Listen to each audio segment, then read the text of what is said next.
Welcome to my channel. आजको यस भिडियोमा हामी कुरा गर्नेछौँ Shopify-को। हामी नेपालमा बसेर Shopify इन्टरनेसनल ड्रपसिपिङ गर्न सकिन्छ त? हो साथीहरु, हामीले नेपालमा बसेर इन्टरनेसनल Shopify ड्रपसिपिङ गर्न सकिन्छ।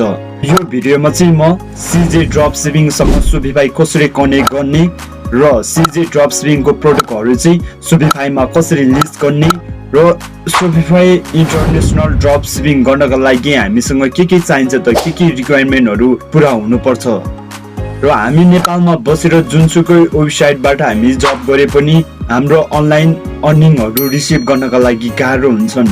अनलाइन अर्निङ गरेको हाम्रो पेमेन्टहरु रिसिभ गर्नलाई केही माध्यमै छैन नेपालमा बसेर।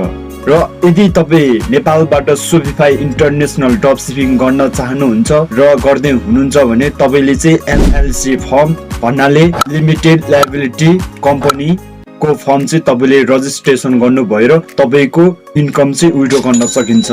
र तपाई नेपालबाट Shopify ड्रपसिपिङ सुरु गर्दै हुनुहुन्छ भने तपाईसँग चाहिँ अनिवार्य भिसा कार्ड चाहिन्छ। कुछहरु क्याम्पेनहरु चलाउनको लागि तपाईसँग भिसा कार्ड चाहिँ अनिवार्य हुनुपर्छ र Shopify ड्रपसिपिङ सुरु गर्नका लागि चाहिँ तपाईले $100 बाट चाहिँ तपाईले सुरु गर्न सक्नुहुन्छ। र हाम्रो नेपालका युट्युबर एक दुई जना साथीहरुले Shopify इन्टरनेसनल ड्रपसिपिङको भिडियोहरु हाल्नु भएको रहेको छन्। Shopify इन्टरनेसनल ड्रपसिपिङ नगर्नुस्, तपाई पनि घाटामा होला। म पनि गरेर म पनि पक्को भएको मान्छे, मैले पनि 3-4 लाख खर्च गरे तर मेरो चाहिँ सबै लस भयो भनेर भिडियोहरु हालेको पायो। तपाईहरु यति सोच्नुहोस् कि बिजनेसमा भनेको कहिले नाफा हुन्छ कहिले घाटा हुन्छ। नाफा हुँदैमा रमाउने र घाटा हुँदैमा रुने चाहिँ गर्नुहुन्न, बिजनेस हो।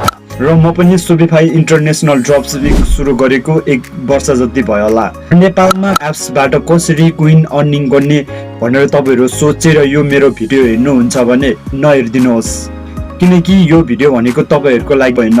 यो भिडियो भनेको ई-कमर्स बिजनेस गर्नका लागि र जिरोबाट ई-कमर्स बिजनेस कसरी सुरु गर्ने भनेर सोचेर बस्नु भएको लागि यो मेरो भिडियो हो। र LLC फर्मको कुरा गर्दै जाँदा तपाईहरुको LLC फर्म फिलअप गर्नका लागि र रजिस्ट्रेसन गर्नका लागि तपाईले के गर्नु पर्दैन, सहित अनुहार टिचरको तपाईहरु कोर्समा जानु भएर LLC फर्म तपाईहरुले रजिस्ट्रेसन गर्न सक्नुहुन्छ।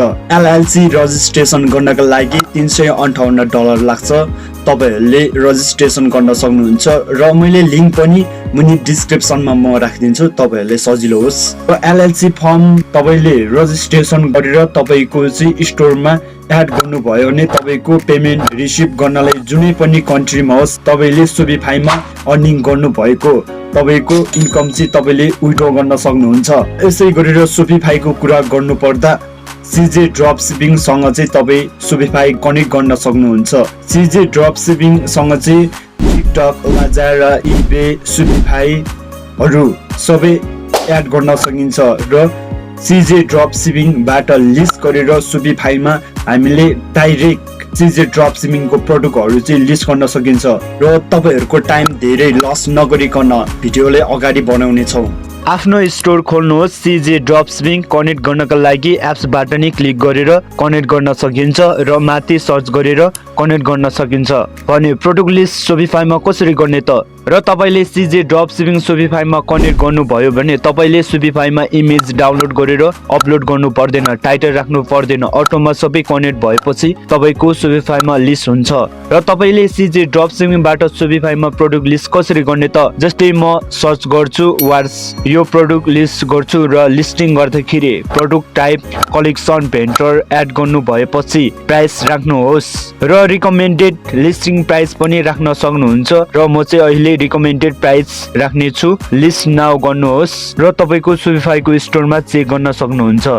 तपाईहरुले चाहिँ यसरी गर्न सकिन्छ। भिडियो मन परेमा लाइक, सब्स्क्राइब गर्न नभुल्नु होला।